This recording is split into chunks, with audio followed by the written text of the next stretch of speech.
what? Peace and security. It's always peace that's the reason of World War. World War II, we know for sure it's the German time.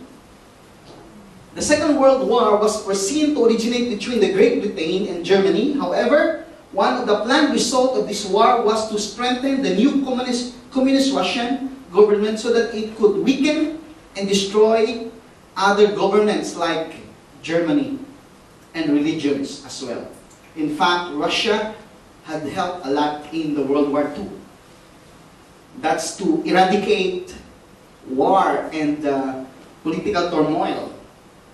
Of course, World War III, the Third World War was foreseen to be, this is according to some analysts, was foreseen to be between the Jew, which is very, very clear right now, Zionism, and Islam. This prediction is incredible in many ways, beginning with understanding that this prediction of Third World War occurred in 1870, a time when Israel did not exist as a nation and when no one believed it would ever exist again. Finally, talking about World War III, the vision predicted, this is seasoned by Christian thinker, that out of the smoke, and of course mixed with other school of thoughts, in destruction of this world war, a new leader will strive triumphantly to put an end to the war and to finally give the embattled world peace and safety. Who would that be? Would that be the Christ or the Antichrist? Okay, now let's go to the fact of this war, because we're talking about peace. The casualties during the First World War, out of 24 nations involved in the war, there are 11 million people who died, plus, during the World War I. During the World War II, casualties out of 66 nations who got involved, but not all of the 66 nations have casualties. They just get involved in the war. There are 59 billion casualty. Sorry, thank you. Million casualty. So praying for peace, looking for peace on the war, casualties are on the millions, the tens of millions. World War III, casualties out of 36 nations involved in the war, the civilians who died already, ranging from 99,000 plus to 108,000 plus casualty during this World War. Now let's talk about the financial cost of the war. World War I, based on 1990 value of US dollars, it ranged to $196.5 billion, the cost of World War I. World War II, it cost 2 trillion, 2 trillion, 91 million, a billion, and $300 million, $300,000, million dollars. This is in the US dollar, the cost of the war.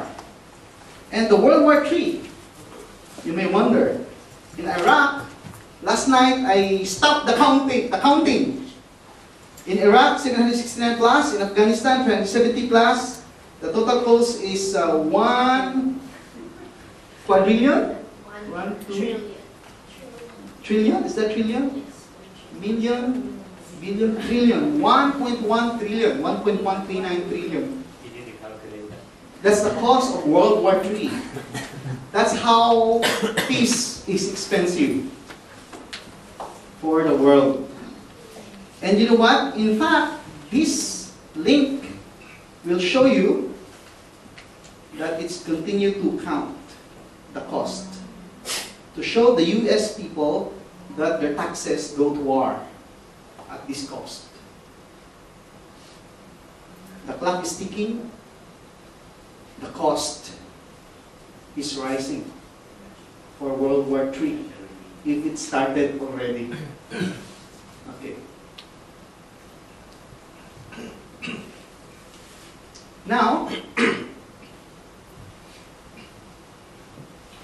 because of war, there are lots of peacemaking attempts that has been done. In fact, there are lots of peace movement that happened during this century. There are so many peace organizations that has been organized for the sake of world peace. And not only that, there are so many peace monuments like the Japanese Bell Tower, okay, in the US. Peace monuments that would serve as a monumental symbol of world peace.